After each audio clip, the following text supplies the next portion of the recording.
comfort. Right, Yeah, it is. Yeah.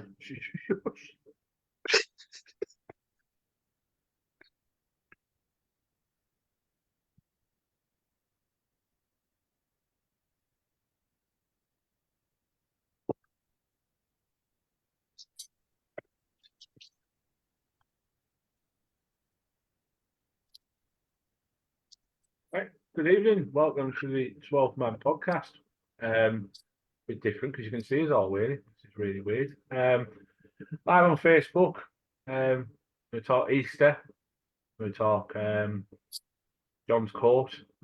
And then we'll talk everything Borough. There's a couple of things we need to go through. So I'm Steve Jackson. I'm in the chair as usual. He's not with me this week, but he is there because you can see all his fur. Mr. John Cutler's there. Evening, Cut. Evening, chaps. How are we doing? All right. Very well, thank you. Very furry. Yeah, special just for all the viewers and news for. Got Mr. Jimmy Dalgarno with us. Evening, Dally. No, then, boys, all right. No, Yeah, but a nightmare with me tech there. No, boys, we all right. Yeah, all good. Got Mr. John Donovan with us. Evening, John Dan.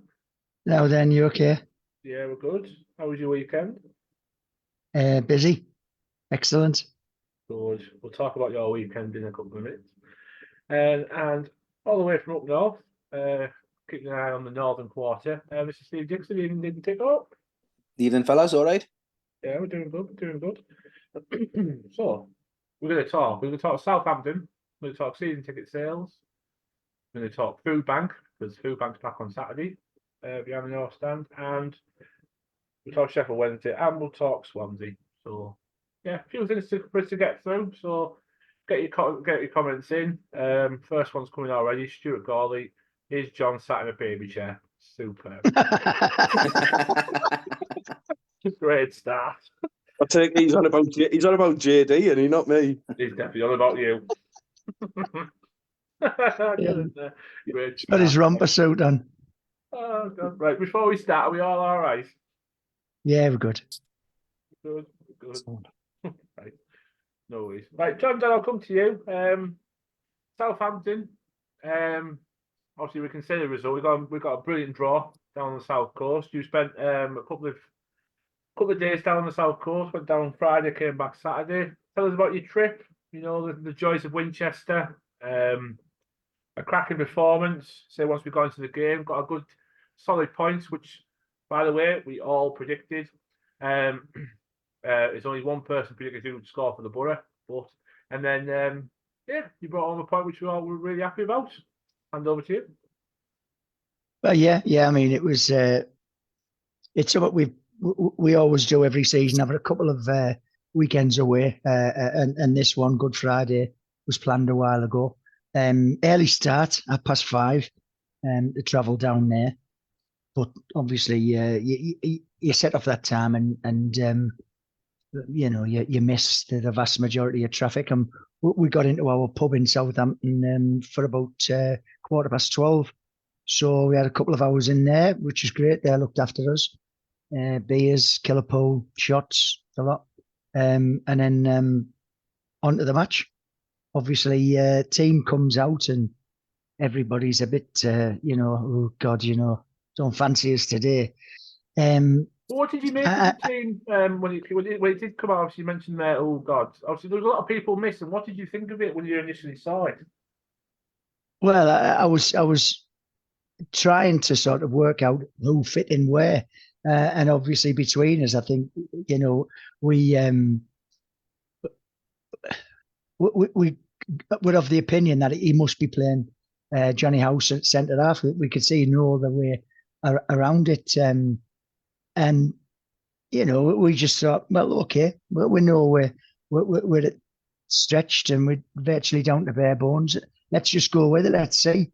I think at that point, a lot of people thought, this is going to be tough. This is, if we can get anything out of this game, then fair play.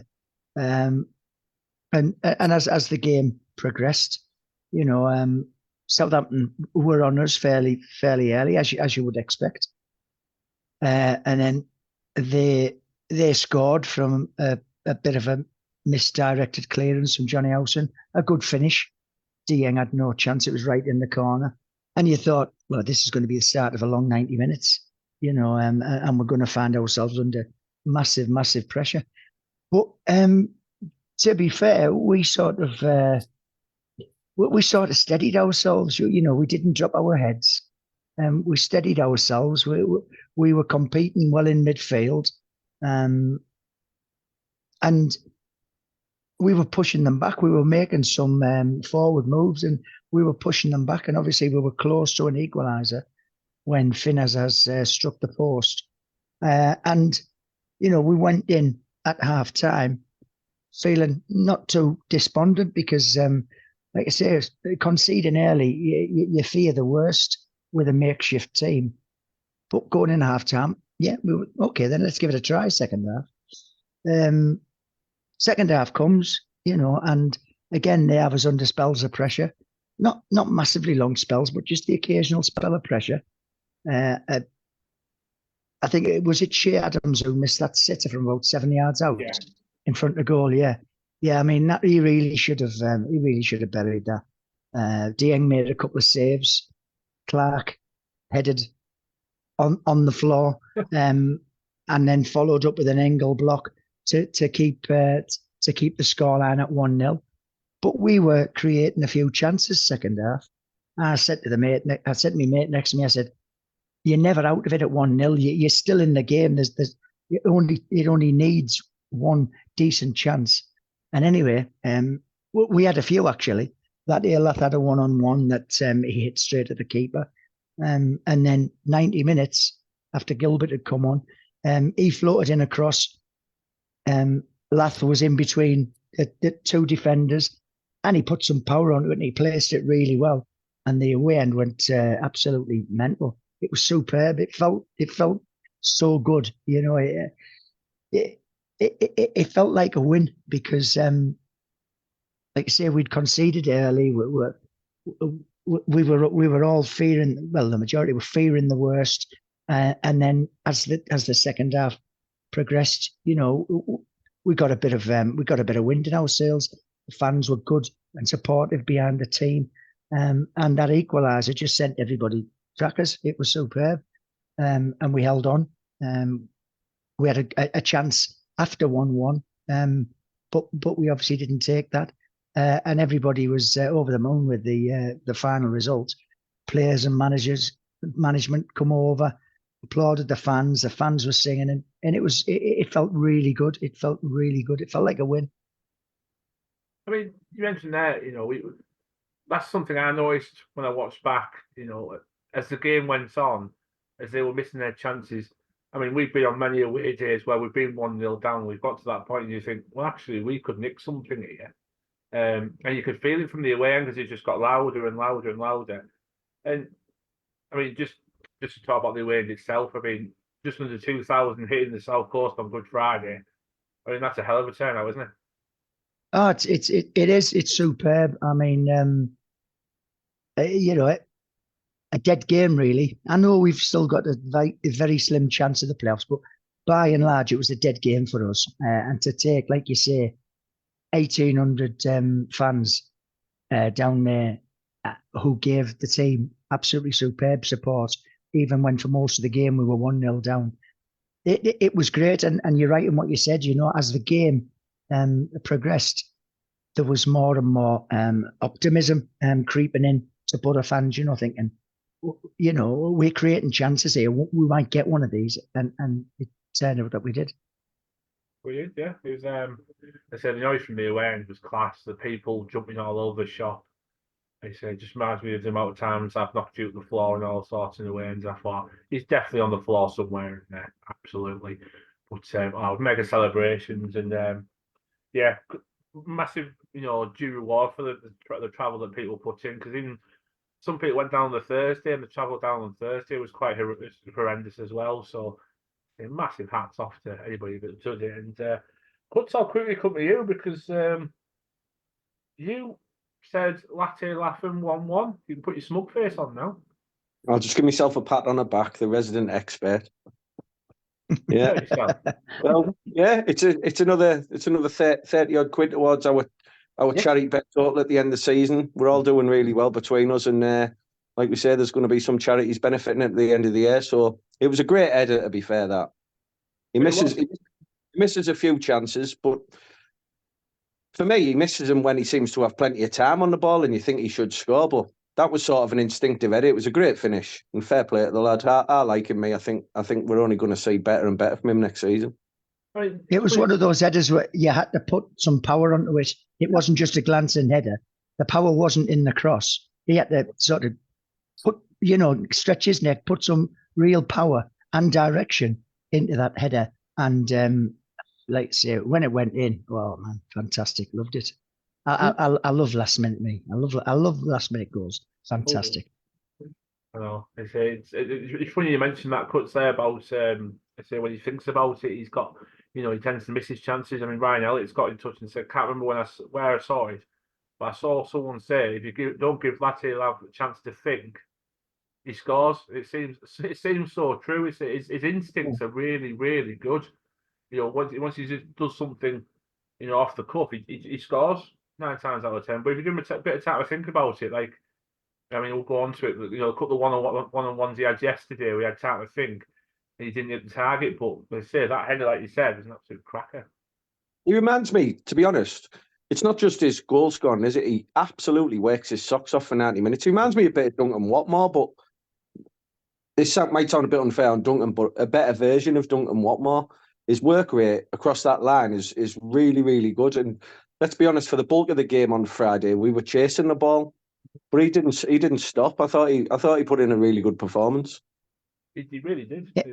Yeah, at 1-0 down. At 1-0 down, we were pressing them all the time. The urgency and the sort of desire to get back into the game. It was there. It was evident. We were closing them down and forcing them into losing the ball, like teams have done to us in the past. Exactly. I said, we saw that as well. We know that's our weakness. It's possibly Southampton's weakness, and it showed, to be honest, because when we did put the pressure on, they did seem to, flap a little bit and make some mistakes at the back. So it really did benefit us. It was a massive point, really, really good point. And I'll let you do the honours, John Don, with you being down there and being part of the magnificent support that was down there. Who was your man of the match for Friday? I thought Matt Clark and Jonny Housecoat were superb. But I'm going to give it to Jonny Housecoat. I know he was at fault for his slicing his clearance for their goal, but other than that, his experience was absolutely vital, and his composure. He was excellent. I was really impressed with him. He doesn't play there very often. I know he's played there in the past, but it's not his regular position. And he was superb. He's a proper captain, isn't he? He leads by example. So, we've got no other centre back. Matt Clark's the only fit centre back at the club, and it doesn't seem to be a problem that he's just happy to play. When go back under Woodgate when we had no right back, and he played half a season at right back, and he just seems to get on with it. But it's good to see a player like that leading by example on the pitch. Yeah, definitely. Oh, massively. Even if he is a bit too old, he's brilliant. I can't talk highly enough of Jonny Housecoat. I really can't. I mean, I'm going to mention him a little bit later when we talk about the Sheffield Wednesday game, because I thought he was superb on yesterday in that game as well. So is nobody else a little bit surprised that Dijksteel's not getting a little bit of a run at centre half? Because I think it was under Wild the way he played. I know it was mainly in a 3 or a 5 or whatever you want to call it, but he looked pretty good at centre half for me. I'm a little bit surprised he hasn't got any minutes with the current injury situation. I think he's always got a card in him, hasn't he? Sometimes a bit clumsy. He does. I love backing him. I'm not going to lie. Listen, I'm his biggest fan on here, and I think it's clear to see now his days are numbered at Middlesbrough. Yeah, I think so. Yeah, he's been very unlucky at times with injury. When he's had an opportunity, he's been sent off. things like that haven't went for him. But Michael Carrick, through his whole time being here, Michael Carrick has never really fancied him. He's never given him a run of games. He's preferred everybody ahead of him. And at the moment, when we're so, low on options in defence, at right back, at centre back, and he still won't put him in. He puts him on for 5-10 minute cameos. But at the moment, when you're playing a 36-year-old midfielder in a back three ahead of Dijksteel, he's not fancied. Let's be honest, he won't be here next season. I do like him. I do rate him. I do think he's better than some of our current squad. But, at the end of the day, Michael Carrick's the boss. It's his decision. And if he thinks he's not good enough moving forward, then so be it. Now, to back Carrick up on that, the last two performances against Sheffield Wednesday and Southampton, the defence has done remarkably well. The players that have come in have stepped up. And that's what I like about this squad. With the injuries we've got, it would be so easy for players just to wilt and disappear and use the injury situation as an excuse and almost be on the beach with the flip-flops on. But they're not. The players that are coming in, whether it be, as you say, Jonny Housecoat dropping in, Matt Clark being the only fit centre-half, Finn Azaz coming in the team, O'Brien coming in the team with a little bit of a run. They've all sort of stepped up. And without being fantastic, I think they've all contributed and done well. So, hats off to all the players and Michael Carrick, because I think this season they've had every excuse possible just to go under, and they haven't. They've kept going, and if we can end the season on a little bit of a run and flirt with the playoffs, I think it's a really good achievement for the situation we're in. Absolutely, we're going about our business quietly. Even Sky not got us on the radar now, so we're just getting on with our job now, and I think that's probably helping the squad, which is really good. Great point of Southampton, like we were saying. Before I go on to season card sales, everybody seems to be picking on you on the comments, Cuts. I'm so sorry. Either way, Sharon's now got in touch. She said, "Sorry, I'm late." Firstly, and so is John Cutler smashed? What's he laid out for? Hey, tell you what, Sharon, you'd love to be inside of this with me. Inside the velvet house coat. Yeah. I was on about comfort, nothing else, just comfort. Yeah, but we're just thinking of the angle she'd be sat at, if that's the angle she's looking down at. So yeah, but we'll move on. I need to move this on quick before Get that clipped, Steve. Yeah, I will clip that. Yeah, she's come back and said, "Jesus Christ." So technically, it is that time of year. Yeah. You can take that anywhere you want. Yeah, this has got to be called the Velvet Housecoat. Right. So the reason I want to talk about season card sales, because the number came out. Sorry, Stuart Gawley just called you John Hefner. It's funny you should mention that. Someone else did it in the group chat earlier. Oh God, that came in our group chat about 2 hours ago, Stuart. So I'm glad you mentioned it. Oh God, I'm torn between names now. Right. So season card sales. I'll get us back on track. So the number came out between these fixtures. I'll come back to you again, John Don, because you were part of the discussions that got the the pay in full that people have took up. Say 17,000 season ticket sales, which, by the way, considering there was a lot of uproar about the price rise and not enough notice given, it's fantastic. But 4,000 took up the option to pay in full. So it shows, with the club listening and giving that option, it's helped a lot of people put, I suppose, pen to paper and getting that season ticket paid for, ready for next season, which gives us more bums on seats. Yeah, I think the club are very, very pleased with the numbers so far, and the fact that the 4 payment scheme has been so widely used, and I think that's enabled the numbers to be as high as they are. just let me say, I mean, I want people to know that we were against any price rise. We said we didn't want a price rise, but you know, the club have their overheads, they have their figures, they know what they need to do to make the club sustainable and still have a fighting chance in the transfer market to challenge next season. We resisted as much as we could, and we said we didn't want a price rise. Then the club made their announcement. The deadline was too short. The fact that there was no option to pay in monthly instalments wasn't there. We went back to them. We chatted again. Not just 12 man. There's other groups involved. Red Faction, Middlesbrough Supporters Forum, contributors, and we got the concessions that we could.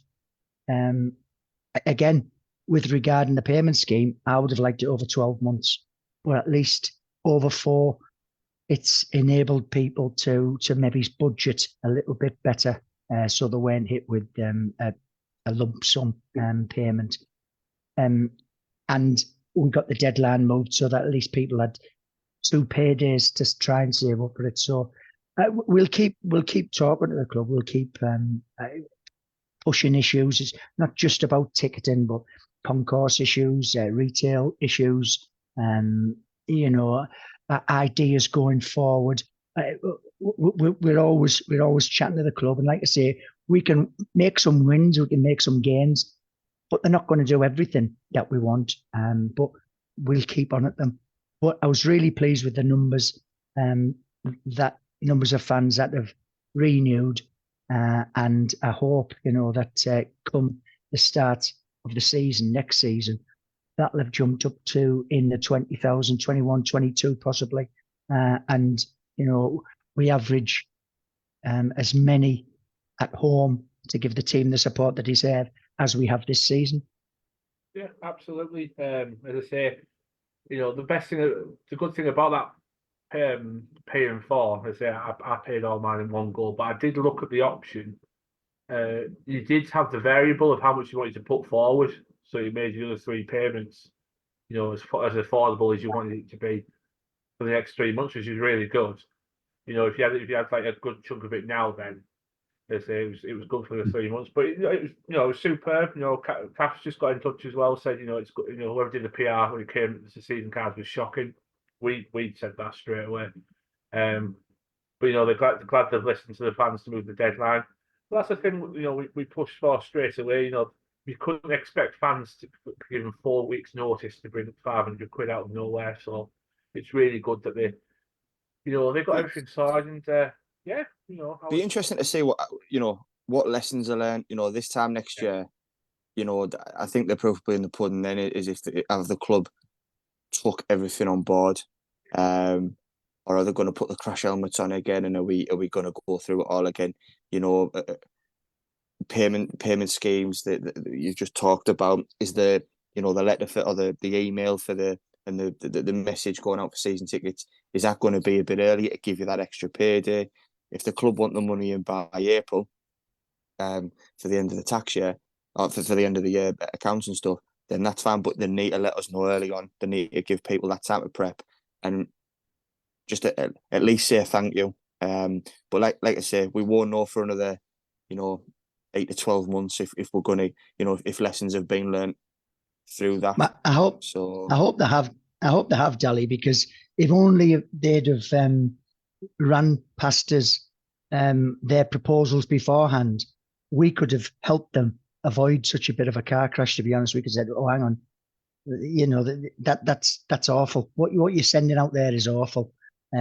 We might have helped them avoid that, but unfortunately, we had to deal with it after the announcement and the damage was done then, so I'm hoping that there has been lessons learned. But we have spoken to the club, John, since then regarding the dialogue from emails and how it could have been put to the fans better and more appreciative. And we have sent the club, as you know, different examples of different emails from different clubs on how to send fans, better worded statements. So I think the club will have took that on. And like you say, we don't know that now, but in 12 months, I'm sure the club have listened. They're not going to get it right all the time. There's one thing I was going to say to John Don, is, it's fantastic the numbers we've got, but the facts remain. The season ticket sales have still gone down, as good as they are. So it's not, to me, it's not a massive plus. It's a massive plus on behalf of how loyal the supporters are, but the cards have still gone down. Now, last season, the club decided to take the opportunity to remove the half-season tickets at Christmas and try to get as many people in the summer as possible.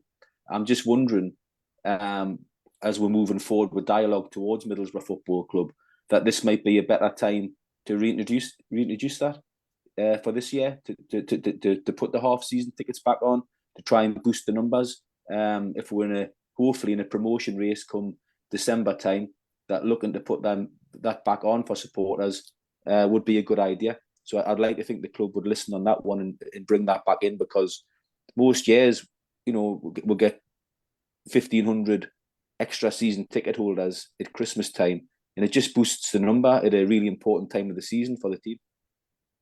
I totally agree with you 100%, and that's something that we raised with the club when they were withdrawn last autumn, when it was announced that they wouldn't be doing half-season ticket cards.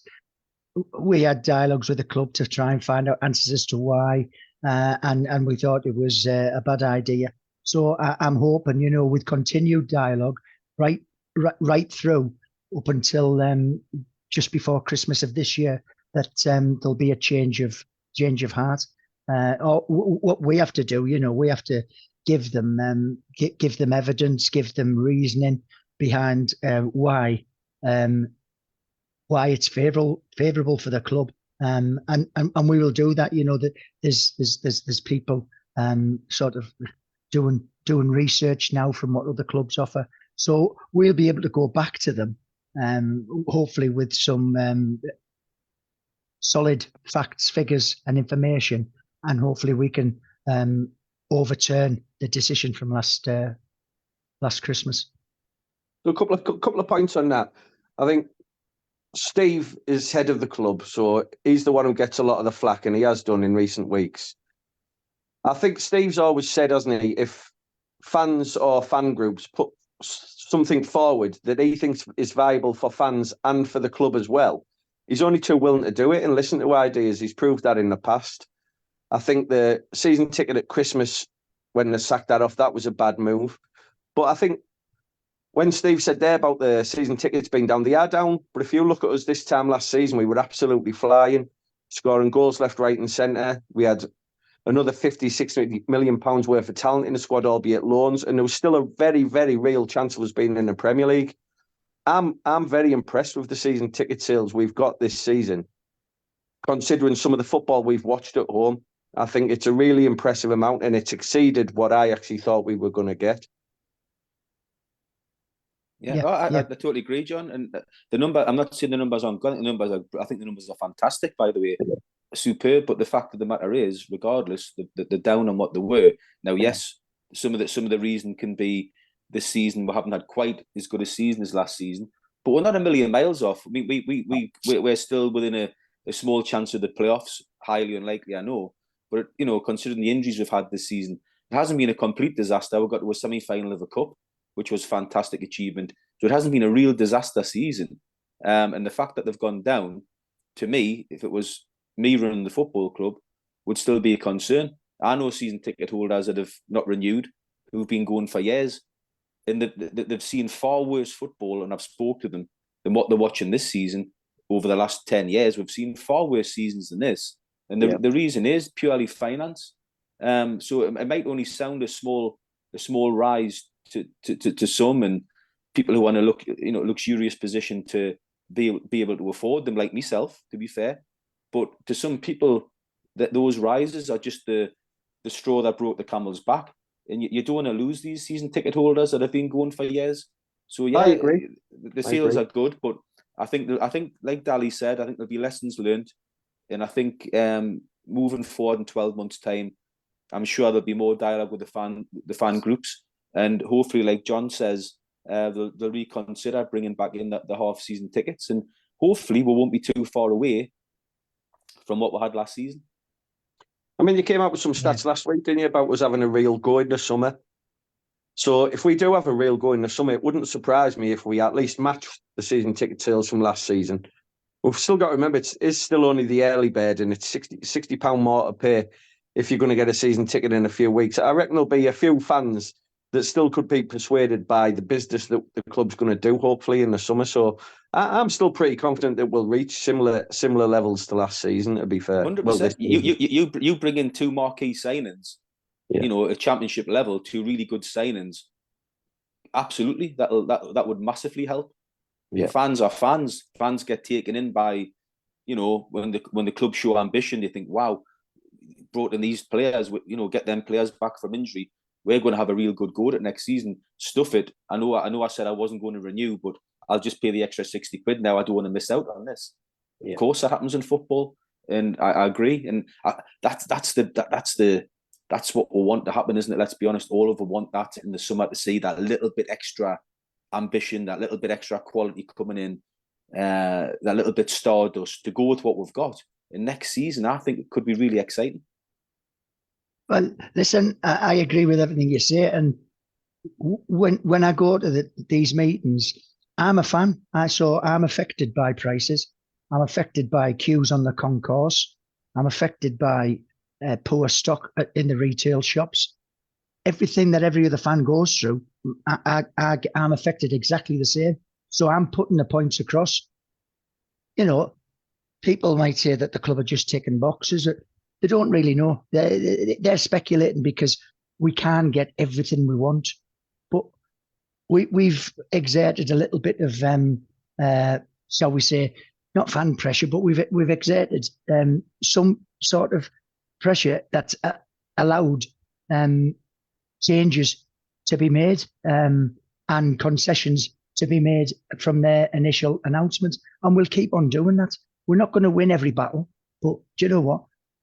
We'll continue to argue for the fans, because that's exactly what I am, exactly what you lads are. We are fans. We're affected by everything. We don't get free tickets like some clowns on Twitter try to portray. That Gibbo's given free tickets. It's a load of crap.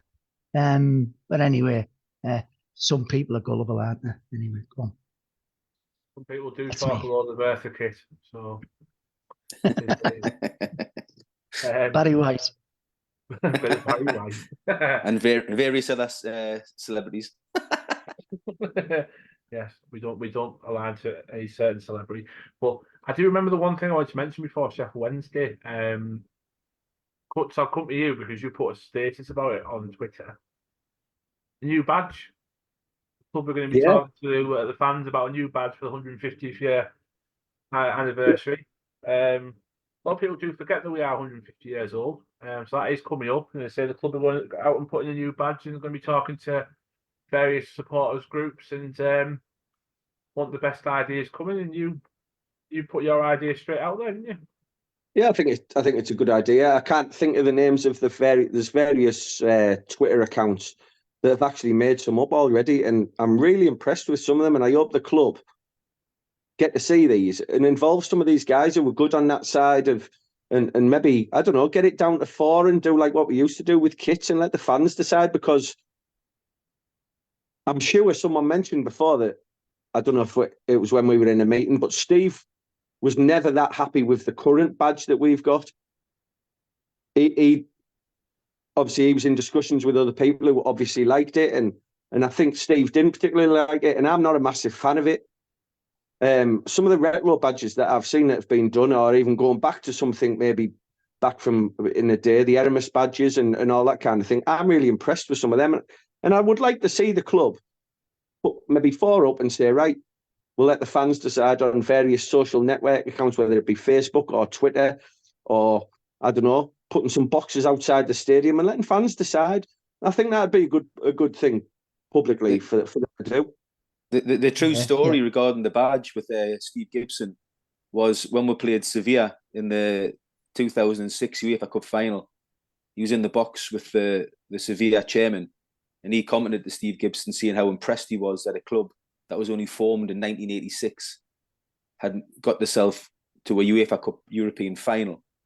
And Gibson was a little bit hurt by that because obviously Middlesbrough's heritage goes back to 1876. Exactly. And that was his thought process in changing the badge from the old one to the one we've got now.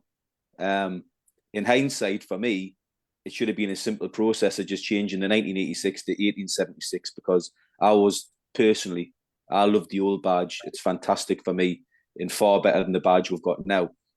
I understand the club wanting to do something dramatic for the 150th year anniversary. I understand that it's a big deal for any football club to make 150 years.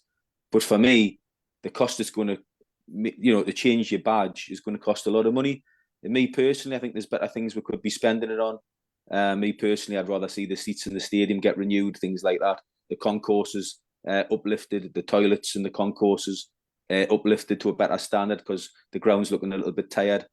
But the club want to change the badge. Yeah, fair enough for me, but I don't think that should be, in my opinion, top of the priority. I think they're between a rock and a hard place with it, and I think if the other clubs have done it, haven't they? You look at Swansea. Recently, they changed their badge for a season, and it's one of those. They don't do anything, they get criticised. They do something. Obviously, like you said there, that we've just had the season ticket increase, and nobody wanted to see that. And you look at it on one hand, and you think, okay, they'll increase the season ticket, but then they're going to change the badge. Where's that going to go with the rebranding? It depends how far they take it. Do they just change the badge on the shirt and everything else just for one season, and they still use the normal badge on ticketing, on whatever it is, whatever else that they use, the communications. But I think from a retro point of view, to celebrate, I think it's appealing. But I do get the feeling that as you mentioned there, could they spend the money in another way, get the tickets cheaper? You could go around in circles with it. Yeah. Well, I've already I've submitted my design. It's the Yeremus lion in a velvet housecoat, vaping. I like the way you think it's a velvet housecoat. It's just a pajama over the top, man. They're available from Primark. Get yourself down there and get them nice and cheap. No. They've told us in your local Bells what it is when you take it out. A housecoat. Nicholas mentioned about he's lucky enough to have luxurious whatever background and being able to pay for his ticket, and you're saying I'm in a housecoat. People are going to be turning off in the droves. You think we're a bunch of snobs? And have John Hefner, bottom and top of the badge, John Hefner, in the middle, the lion in the smoking jacket. Yeah. Hey, I'll tell you what, the merchandise said fly out. Mate, you could have gone for it. You could have gone for an Asda special, a Matalan special. You went with the velvet. Well, you can have a Christmas special. You can buy Rav Vandenberg pajamas and John Hefner's housecoat in a two for one. I'll tell you what, if you think it's impressive now, what about now? If you contact the 12th man, you can get discount. Gone from Hefner to Yoda. How have you done that? There you go. But yes, other stores are available. We don't align to one, so please shop around. And by the way, I'm not voting for anything unless Christian Carenberg's wife is modelling it. I'll take me back to the old days. That's where she might be a bit ropey now. That's 20 years ago. She won't be. You reckon? No. I don't know. She might be a bit ropey, but I haven't seen her in the pig iron. I haven't rang her for a while, so I'll have a look. See her. John, is she in the background at the Playboy mansion? She loves this. She loves this house coat. I tell you that. But you're ruining it apparently for the variant.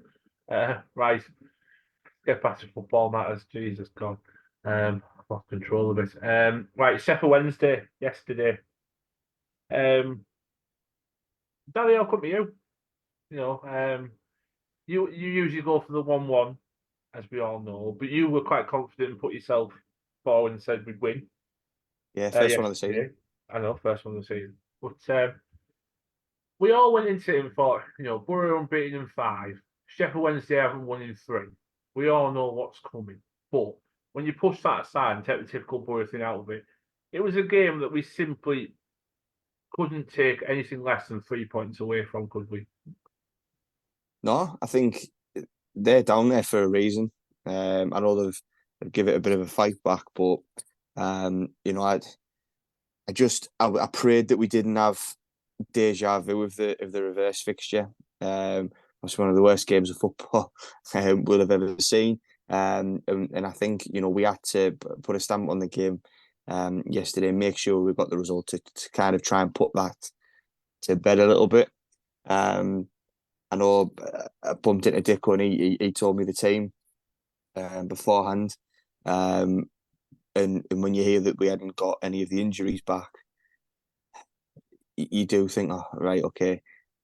I wasn't as clued up on the Sheffield Wednesday team, but you think, oh, I hope that doesn't give them, that air of confidence that, yeah, okay, we got to draw at the weekend, but Southampton did create a lot of chances and they'll have the same opportunities. But yeah, it was job done. Jonny Housecoat was brilliant. Good couple of goals, and they petered out, didn't they? They weren't particularly great. No, I know they produced one save from Dieng, which is an absolute cracker, to be fair. So we're right behind that. But Dick, I'll come to you. Actually, before I come to you, one for you, Cuts. Cash got in touch. I don't know why they're all laughing at you because I'm wearing my house coat as well. So there you go. You've got a fan. At least two of us have got style, Kath. Oh, Coming next week, everyone dressed in a house coat. That's what's going to happen. I'm not going to that studio in a house coat. Right. I'll come to you, Dicko, because obviously we had a chat before kick-off as well. I know there's none of the injured players back, but one bonus for me, because Isaiah Jones went off injured on Friday, he kept his place. So luckily it was only just a knock that took him off on Saturday, but he got brought straight back in to start again on Monday. So that for me, that was a big bonus and something we much needed before the game. Yeah, I was pleased to see Isaiah Jones in the team. I didn't expect him to play, actually, so that was a bonus for me. I was a bit perplexed, Luke Thomas coming in for Engel, but what I had forgot, which somebody kindly reminded us, was Engel had a nightmare at Sheffield Wednesday away, if you remember, and the lad that was roasting him down there was in the Sheffield Wednesday team on Monday. So I kind of understood it. It was taking Engel out the firing line and giving Luke Thomas another opportunity to show what he can do. So I wasn't too unhappy because Southampton game gave me a little bit of confidence. The team was the same apart from Engel. And my take was, well, if we can do okay at Southampton, at home to Sheffield Wednesday, we should still have enough to get the job done. And all I've read since the game's been finished is how poor Sheffield Wednesday were. Sheffield Wednesday are going down, blah, blah, blah. I actually thought Middlesbrough played fairly well on Monday. I thought they'd done well. I thought first half was a little bit scrappy, but we were the better side and we got the lead. But I thought second half we were quite impressive right from the kickoff. We pressed them, we're at them, we created lots of chances, we're getting the ball wide, getting crosses in the box. And yeah, Sheffield Wednesday aren't a good side and they are where they are for a reason. But if you look at the bottom half of the championship, Middlesbrough have only beaten 2 sides in the bottom half of the championship. You go from 12th to 24th. Middlesbrough have only beaten 2 sides in the bottom half of the league. So it's not like we'll rock up and beat these sides week in, week out because we're a better side than them. We tend to struggle in these games. And I thought Middlesbrough deserved a little bit more credit than they've got because I thought second half we were streets ahead of Sheffield Wednesday, 2-0 flattered them. I thought Middlesbrough, if we had won 3-1, 4-1, 3-0, would have been a better reflection on the game. We'll miss the penalty, which was ridiculous. I have to mention that. For me, Greenwood, was a selfish act. That was him going, I'm having a bad time. I need to get some limelight. I'm taking the ball and I'm going to try and score a goal, which was the complete wrong thing to do. We've got Azaz, who's a penalty taker. We've got Latiolaf, who's a penalty taker, who are both in better confident moods than he is. He shouldn't have been grabbing the ball off Latiolaf. So that was disappointing for me. But I thought there was a lot of positives on Saturday. And now moving forward to Swansea with the great news that Hackney's going to be coming back, Vandenberg's coming back, Bangura's back in training. I'm pretty happy with my football club at the moment, and I thought they deserved a little bit more credit on Monday. I take into account what you said about Greenwood there, but on the other hand, he hasn't had the best of times recently, but it showed a bit of hunger and him trying to get himself back to where he knows he can get. Fair play to him for me for saying, no, I'm going to get the ball. I'm going to try and get myself a goal and maybe lead myself into a run and pushing the club into playoffs. So I'm not going to criticise him for grabbing the ball, like, to be fair. Yeah, I'm with you there, Cuts. I think if he scores that and he ends up gaining that bit of confidence that, you know, maybe he needs.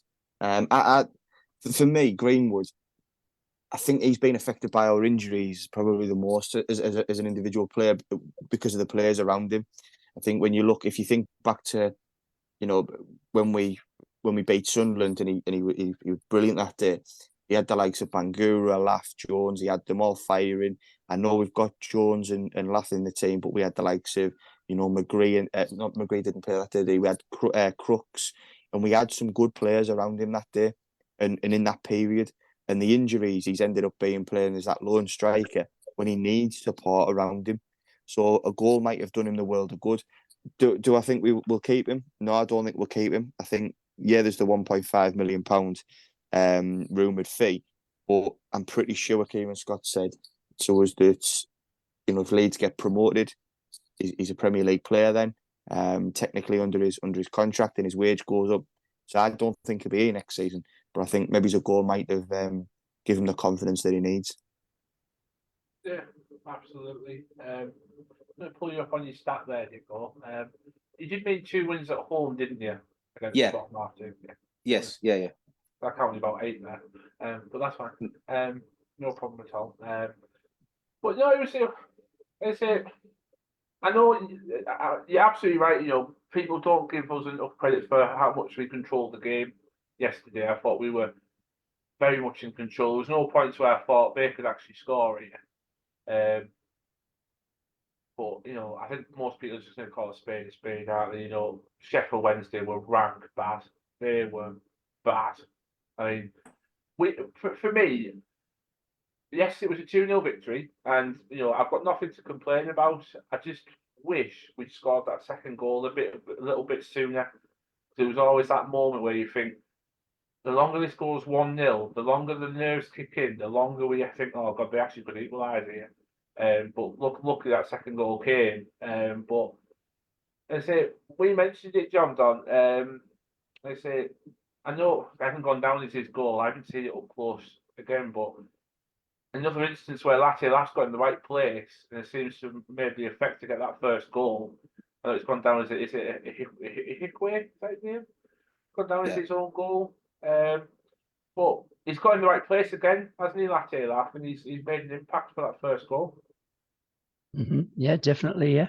Yeah, I mean, the game yesterday was, they started very bright, first 10 minutes. I think they were wanting to see if they could score quickly, silence the crowd and get a foothold in the game. But they just weren't very good. Like you say, the first 10 minutes, they pressed us hard.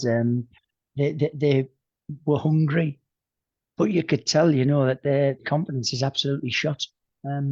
It's the worst game I've seen Barry Bannon play. He's normally a very good player at this level. And he's one of those players that just catches your eye when he plays against the Borough. But he had a very poor game yesterday.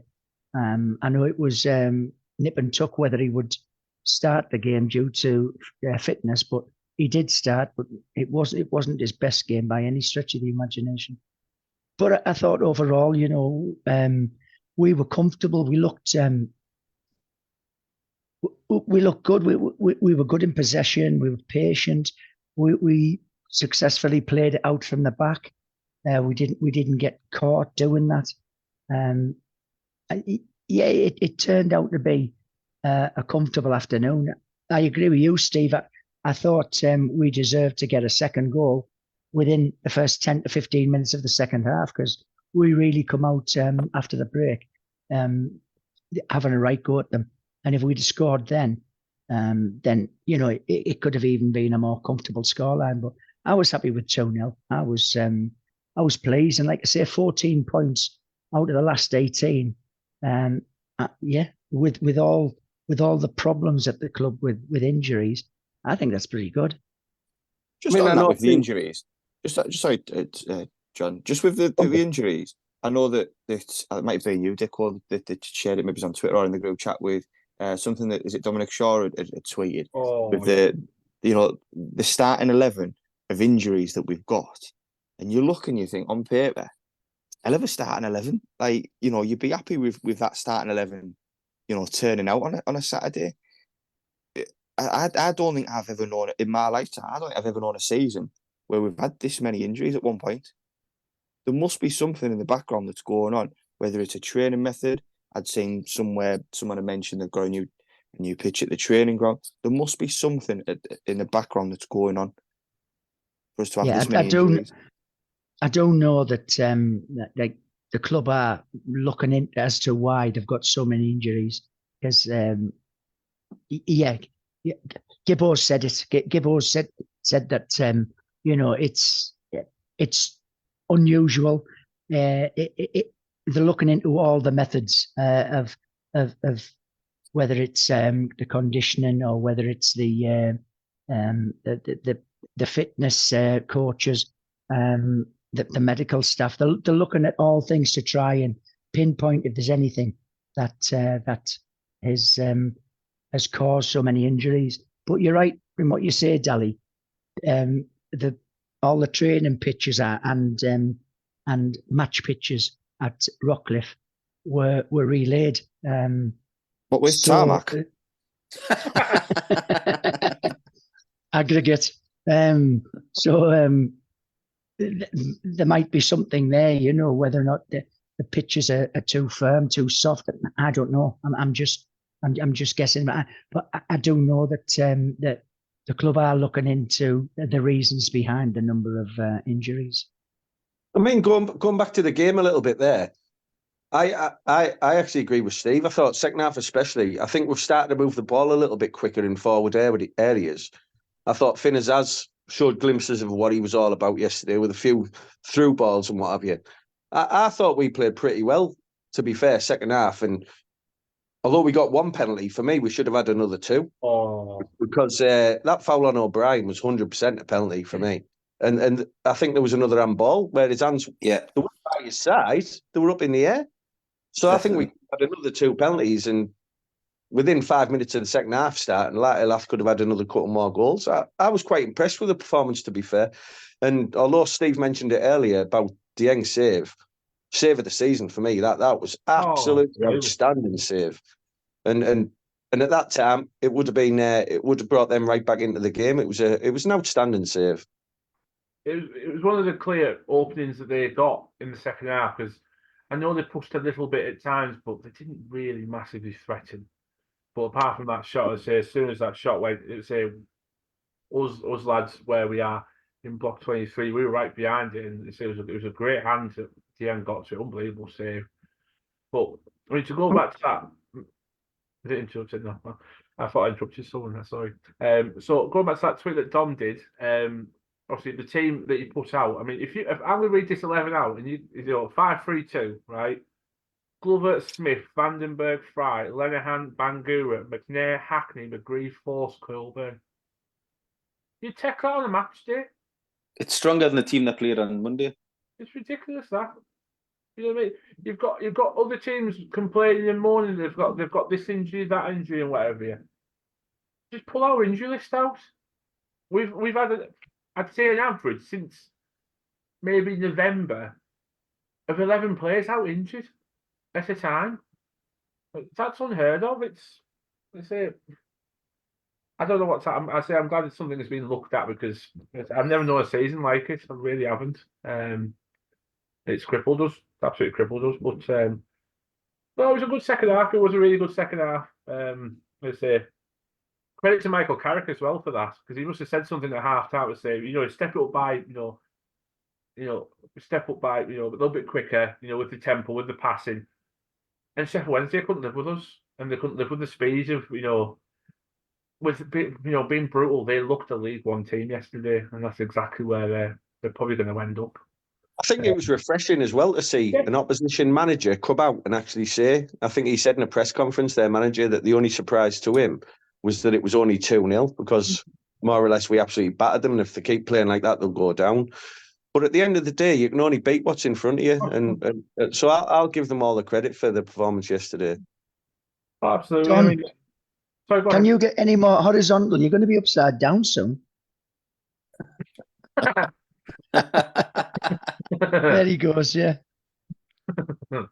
With his house I thought the Sheffield Wednesday fans were credit to the club yesterday. Oh, they were they very were good support. But and again, nearly 28,000 in the Riverside.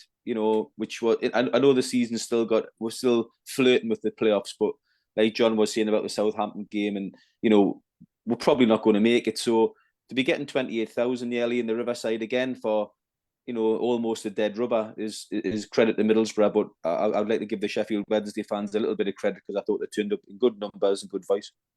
I know the bulk of us have said last week, and we've repeated it a few times this week, that the chance of us getting in the playoffs is slim. But if Ipswich can beat Norwich and we beat Swansea on Saturday, 3 points, I tell you what, this podcast next Monday will be a lot different than it has been the last few weeks. Yeah. Will you That's be on what we all without the want. Housecoat on? I'll wear it. The matching slippers, matching house shoes. Yeah.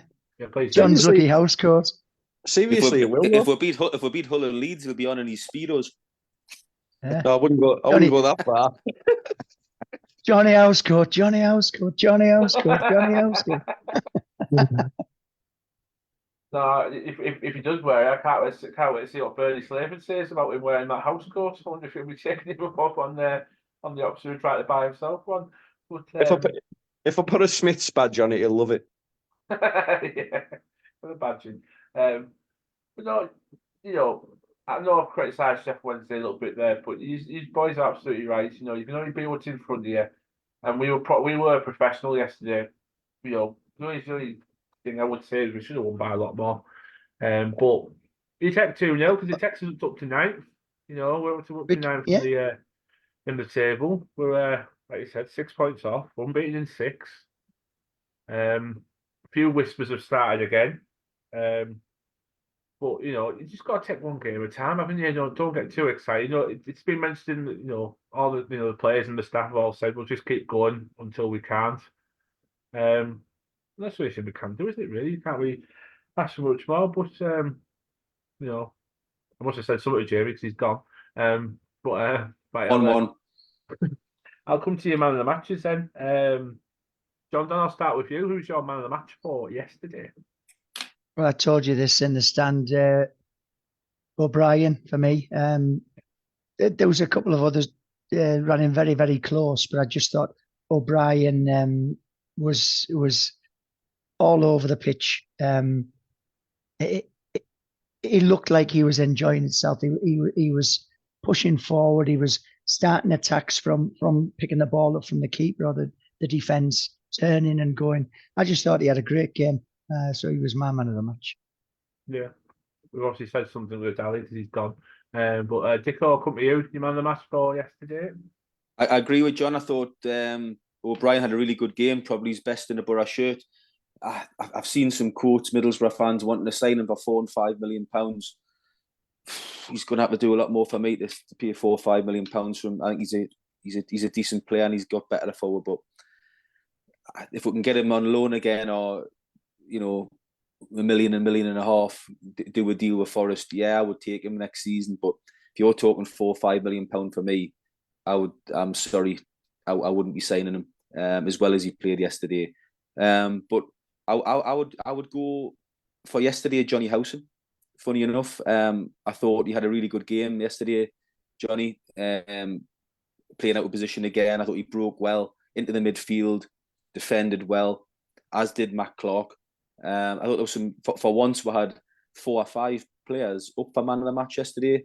We had 4 or 5 players, sort of 7, 8 out of 10s. But I would just say Jonny Housecoat pipped O'Brien and Clark. But Yeah, the lads have mentioned a couple of players that did well there.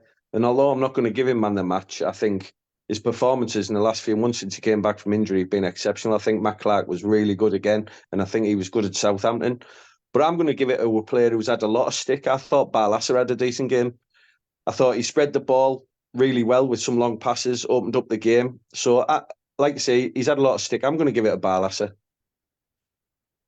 fair enough. I mean, I told John Don man in the stands, I thought Jonny Housecoat was superb. Another game where he's been asked to play a position where he's not the most natural at, and you wouldn't even have thought it. I know they didn't offer a lot going forward, but he mopped up everything with Clark, and they looked brilliant. There's a little partnership, little makeshift partnership that we had to put together. And get that deal signed, Johnny. Get it signed. I won't call you too old. I think you're brilliant. Get that deal signed. We need 2 big signings. We need Carrick and we need Jonny Housecoat tying down. Yes, I agree. Add Isaiah Jones to that list as well. Goes into the last year of his contract, Isaiah Jones, as does McGree. So a big summer ahead. But I tell you what, if we could get Carrick tied down, as you say, Housecoat, McGree, which is going to be a difficult ask, I think, in Isaiah Jones, that would be a hell of a start of the summer. Yeah.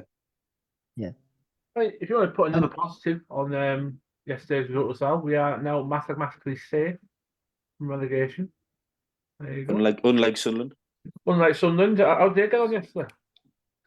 Was it 4 or 5 or something? Was it 5? They got battered apparently. Yeah, I think it was a 6-goal thriller. Yeah. It was a very uneven swing. But I mean, yeah, people say our season, might have been over, but their season is over. Their season's done. They're finished. Couldn't have happened to a nicer club. I'll tell you what, they're lucky they didn't sack Tony Mowbray any earlier, because they would have been in a right mess. I know. Exactly. But yes, know your place, Mackems. Know your place. So I really do hope that that's helping his recovery. The fact that Sunderland are doing badly after they were harsh to him. Well, I'm sure his son will be reminding his dad of how bad they've done since he left. So exactly. So and while we're at it, we all still hope that he's recovering well, and we all know he'll be back next season for Burnley as well. So, real legend of this football club. Absolutely. And if we don't manage to do something really special by the end of the season, I'm looking forward to seeing him next season in the opposition dugout. So right before we go, because we've rabbited on way too long again, as per, we'll preview Swansea, because we've got something to say. It's the last collection of the year, John Don, for the food bank. That's right. To get people's donations in, and I'll hand over to you to give it a little plug. Well, to be fair, I'm going to hand over to Dicko, because obviously he is going to be presenting on Saturday the money raised from the prize draw that Dicko organised and ran. So over to you, Dicko. Yeah, listen, the food bank have got the funds off the draw now. They're over the moon. They're delighted with what they got. They couldn't thank we enough.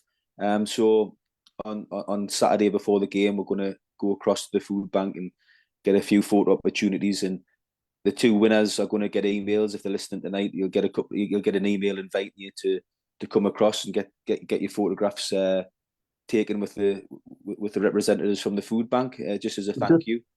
Just in case you're listening, Steve, that was Louise Donaldson, and who was the other one? Can you remember? Off the top of my head, I can't know. Lewis. Yeah, Morris. I can't think. Yes, well done. Lewis Morris. Yeah, yes, it was. So if well you're done. listening, just check your emails. Keep checking your emails. We'll get you an email. Like to get you there. Thank you for putting your money in and get a photo opportunity with you. but also, as I say, it's another opportunity for Middlesbrough Football Club to put some money into the food bank again. This will be the last one, I think, this season. John, is that right? Yeah, I don't think there's another one planned. Yeah, so it's a this last opportunity season, to give the last donations of the season to the food bank. Should be good. I'm looking forward to it. Yeah, so if people are coming to the game, I know it's probably difficult for you to bring bags of food, but there's a lot of people that do so that's always gratefully accepted. But we're getting more and more cash donations now, which is fantastic because the food bank then use it at special rates to get stock for their warehouse to give out to the families who need to use the food bank to survive. So I hope to see as many as possible on Saturday, the last one of the season, from 12 o'clock to kick off. The van will be at the back of the North Stand, just near the North Stand ticket office. So please pop along. If you don't carry a bag of food, you can easily drop some money in the collection boxes and buckets, or you can donate £5 by text, and I'll put all the details on Twitter.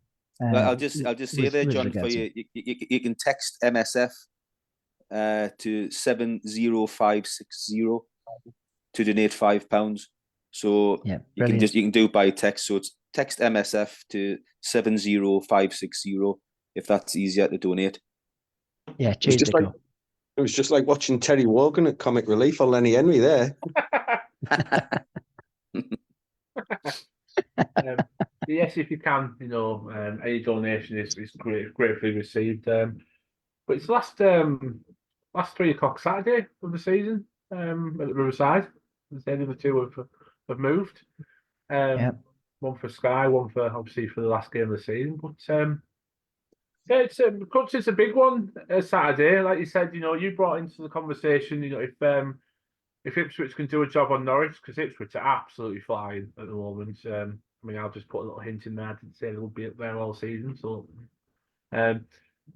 they are flying. They should beat Norwich Saturday. But it's a derby. You don't know what's going to happen. But if we can get a result off the back of them getting beat, but then whispers start becoming a little bit louder. Well, they definitely do. I alluded to it earlier that this pod will be, and I think the general feeling amongst fans will be completely different this next Monday. If it's a big if, because it's a derby game, Norwich are no mugs at home either. But if Ipswich can turn Norwich over, and if we can do out what we know we can do against Swansea, why not? We've got a long way to go. We're going to need to go on a mad run till the end of the season. But I keep thinking that it's completely the opposite of last season. Last season, we went into the playoffs stuttering.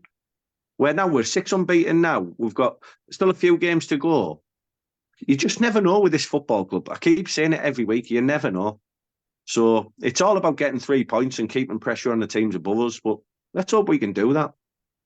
Well, you mentioned there about teams stuttering into the play, which we did last year. There's no getting around it. Just have a look at Southampton. If Southampton want to take any warnings, because they're in that place now, they're not going to catch the top 3. The teams below them won't catch them now. They're settled in that little playoff spot. They could do exactly the same as we did, and they could start stuttering really quickly. But I've just had a look at the fixtures for Saturday. Obviously, we've got Swansea at home. Norwich have got Ipswich. Hull go to Cardiff. Preston go to Watford. You know what I mean? And then Coventry, where Coventry? Coventry have got Leeds. Oh, West Brom. Bear with me. West Brom have got Stoke away. And they're starting to... You know what? I personally think it's pie in the sky. I think the games are running out and we've got too much to do. But what I would really love is, though, Middlesbrough, just to keep the run going. And I would love when we play Leeds under the lights on a Monday night, that Middlesbrough still are mathematically in with a chance, because I think that would be a cracker if Leeds need to win, to try and get automatic promotion. Middlesbrough still mathematically can make the playoffs. It would just make that game so much bigger. So for me, if we can just beat Swansea and just keep just keep plugging away at the Leeds game, and what'll be will be. But you know, I personally think we've got too much to do in terms of making that gap up. That Yeah, could be one game at a time, and just see what happens. could be an absolutely huge game now. If we keep going on this run until we play Leeds and they're still with a chance of top 2, which there will be, that atmosphere is going to be absolutely electric that night. I just hope we can do it, because it'd be a great occasion now. Yeah. I mean, you mentioned there, obviously, Pine. I get that. The only reason I mentioned all them games, because all them teams, they're all playing each other and they're all around us. Every single one of them, apart from Stoke. They say Coventry and Leeds, obviously, in the promotion race. Preston, Watford, both in the promotion race. Everybody, it's just that weekend where everybody happens to play each other. If we can just take advantage one way or the other, you don't know. I mean, I still think it'll be a bit too much, but you know, if we can get more bums on seats before the Leeds game, that'd be mega. Yeah. Because you know, there's nothing better than a game under the lights against them that's down the road, because they'll be bringing full lot. You know, they're probably sold their allocation out already. To be quite honest, you know, they always do. And it'd be mega. It'd be massive. It'd be a great night to the Riverside. We'll have the place bouncing, and I say we'll put one game at a time, and that game obviously Saturday is Swansea, and I'll start with you, John Don. Before I do, Dally's popped in and messaged me and said 1-1 latte laugh. Over to you, John Don. 2-0. Lewis O'Brien. Brian. But come to you. I think Lath's been scoring goals. Another one got took off from the other day, but I'm going to go for Lath 4-1. He goes home and he brings out the ball generator again. Okay. 4-1 latte laugh. Dicko. I'll go same as Saturday. Monday. I'll go Isaiah Jones 2-0.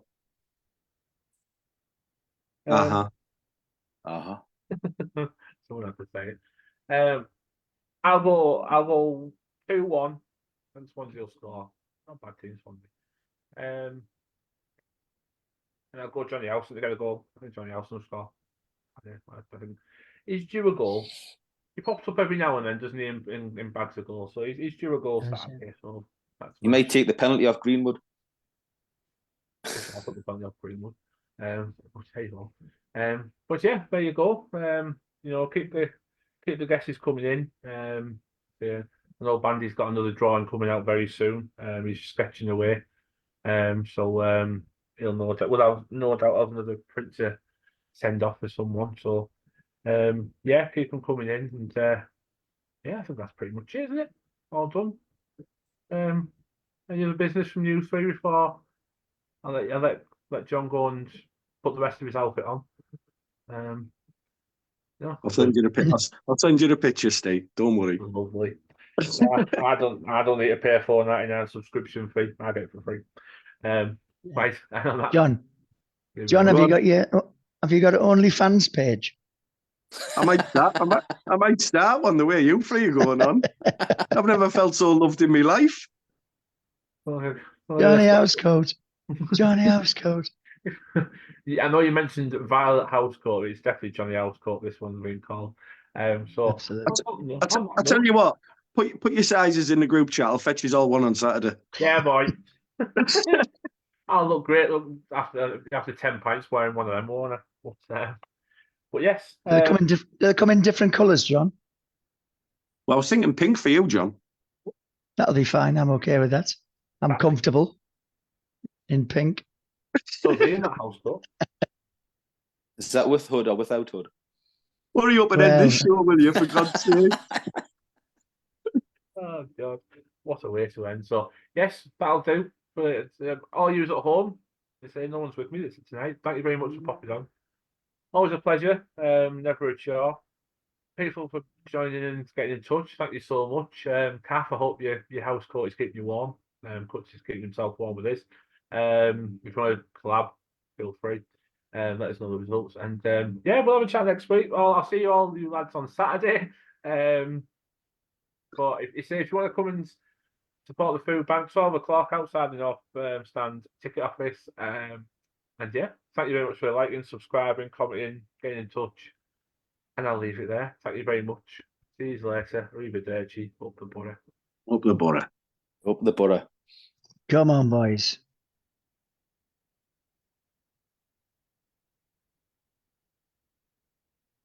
That was Spot on, shite. lads. There we go. I'll stick all the tunes and stuff on the beginning and end. I can do all that myself. So, Good man. nicely done. Nice You and have, easy. you have to put a tweet out to tell everybody that Dali's okay. Still, only one of my Scott. He's trying court on Black. He's in pre-mark now. He shuts at 9. He's buying a house court. But yeah, that was good. I enjoyed that. Very good. He's getting one. He's getting one before the rush. Someone's on commission in that top corner. I hope so. I hope so. Could you imagine? Yeah. I want a John John- Hefner. John Hefner, the influencer, house courts, and now in. Tell you what, lads, they're absolutely banging these for the winter. It's Easter, man. I know. Thanks for me is on a summer. She's not that cool. But yes, I'll get this. I'll have a little mess about and get the front and end put on the with the intros and stuff, and I'll get it uploaded and stuff, and I'll get the video uploaded to YouTube and stuff. And that. So. Excellent. Spot on. Cheers, lads. Spot on. Champion. Thank you very much. I'll talk to you on Saturday. I'll see you See on you on Saturday. Saturday. 12 o'clock, yeah. Yeah. Catch Well, you Yeah, later. no I'll be problem. there about 12:15 at the food bank. Okay, You'll be go there on. about 12, John, are you? Yeah, I'll get there for 15:15 if we get there 15:15. Yeah. Yeah, spot. Yeah, That's fine. I'll 1:15 yeah. Lovely. All right. I'm just Me and waiting a Lucky bit Chan later will just be in there. case the people who are going to try and if the winners want to come, it gives them a little bit more time to get there. That's all.